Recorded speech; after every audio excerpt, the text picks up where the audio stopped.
Do you remember a hotel where a dragon could be your neighbor? A bellhop could be stranger than the guests. And an old desk clerk somehow kept the whole place running. If you grew up in Chicago during the 1970s, chances are you do. But if you ask most people today about Gigglesnort Hotel, you'll probably get a blank stare.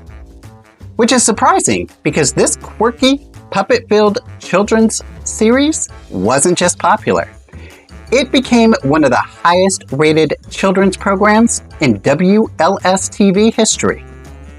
So what happened to this beloved show? And why do the people who remember it still speak about it with such affection nearly 50 years later? Today, we're checking into one of the strangest and most charming destinations in children's television history.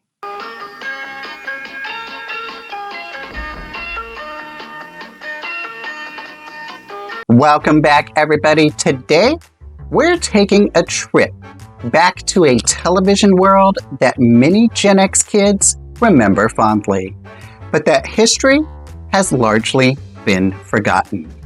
A place filled with puppets, comedy sketches, imagination, and enough eccentric characters to fill every room in the building. We're talking about Gigglesnort Hotel. Running from 1975 to 1978, this American children's television series starred the legendary Bill Jackson and produced 78 episodes during its run. While it may not have achieved the nationwide recognition of shows like Sesame Street or Mr. Rogers' Neighborhood, for countless viewers, it was every bit as important. And in some ways, it represented a style of local children's television that has almost completely disappeared. To understand Gigglesnort Hotel, you first have to understand Bill Jackson. By the time the show premiered in 1975, Jackson was already a well-established figure in children's television. He had previously hosted several Chicago-based children's programs, including Clown Alley and the BJ and Dirty Dragon Show. Jackson wasn't just a host. He was a performer, puppeteer, writer, and creative force whose characters had already become familiar faces to young audiences. Unlike many television personalities who simply introduced cartoons or read scripts, Jackson built entire worlds around his characters. The success of these earlier programs laid the foundation for what would become his most ambitious creation. And that creation came with a very unusual address.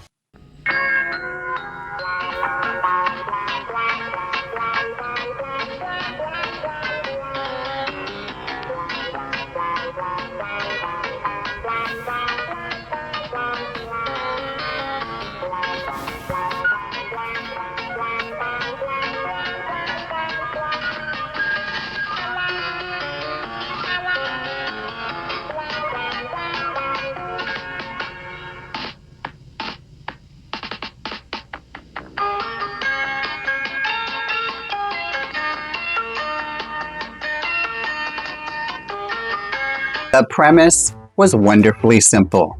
The setting was an old hotel. Bill Jackson played the desk clerk, and through the doors of this hotel came a collection of bizarre, lovable, and unforgettable characters.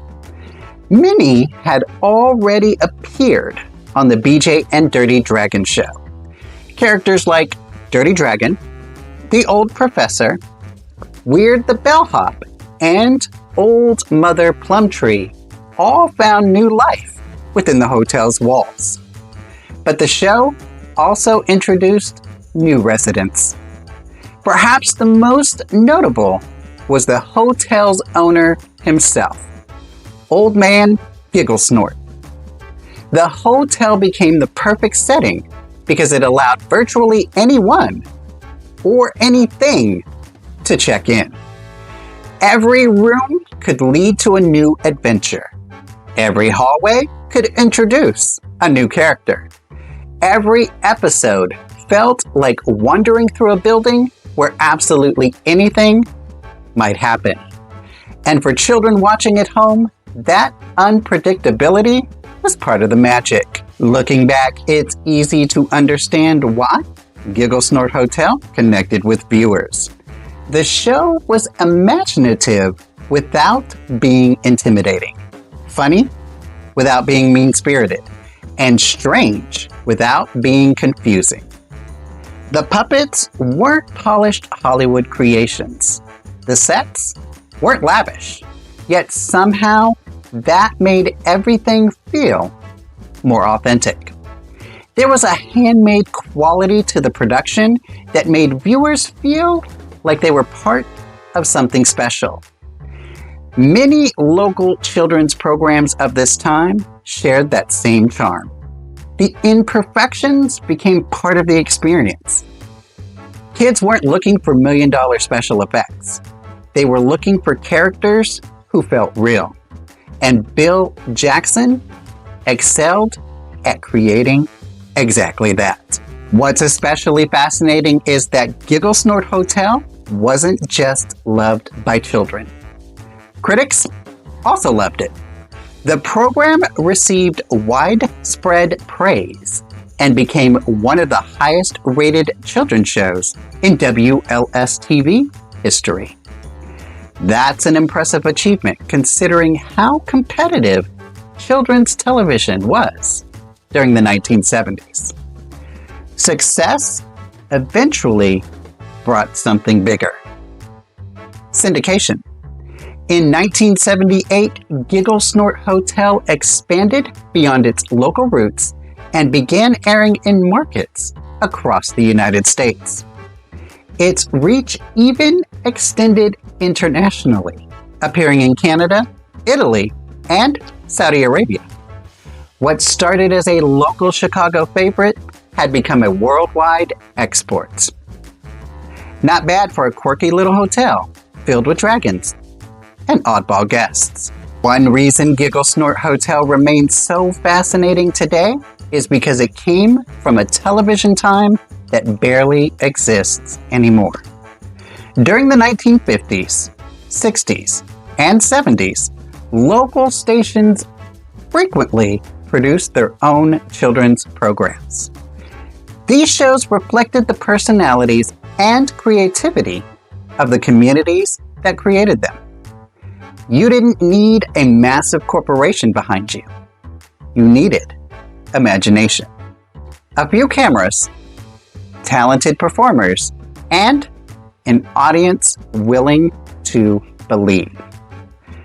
Today, children's television is dominated by large production companies and global franchises.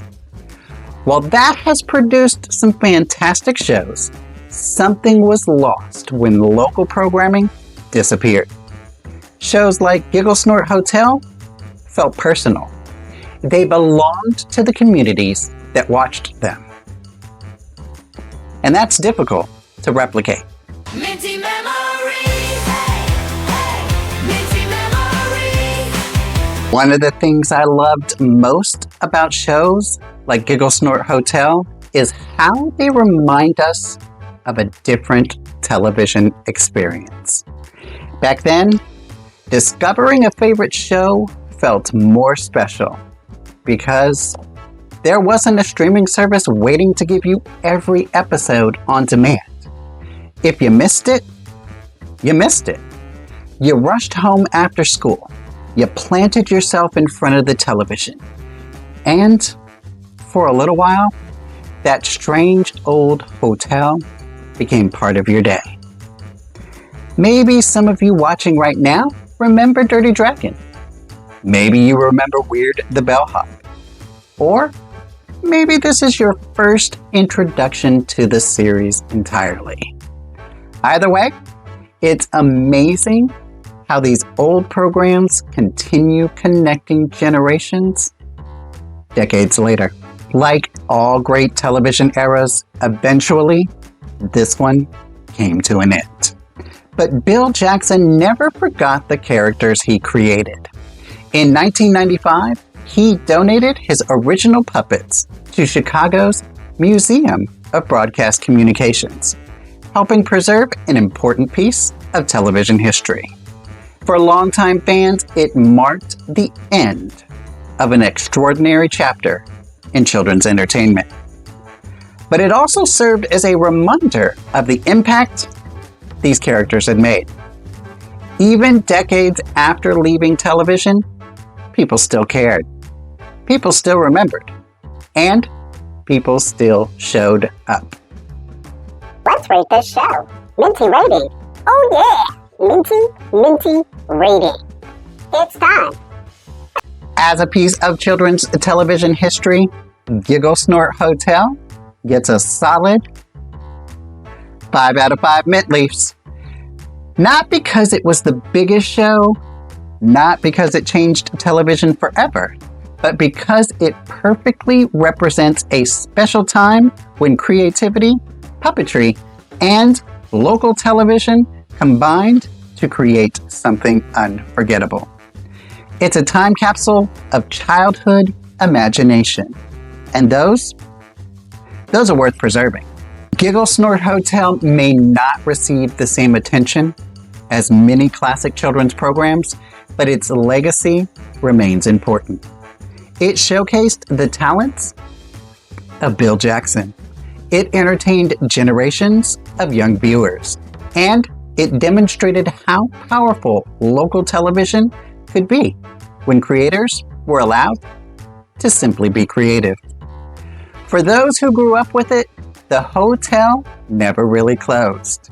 It's still there, in their memories, waiting behind those lobby doors, ready for one more visit.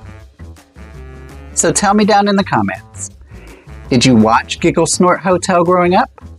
Who was your favorite character? And what forgotten local children's show deserves a comeback today?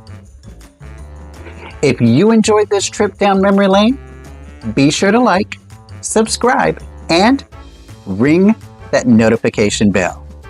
Until next time, stay minty, stay fresh, and we'll see you at the hotel.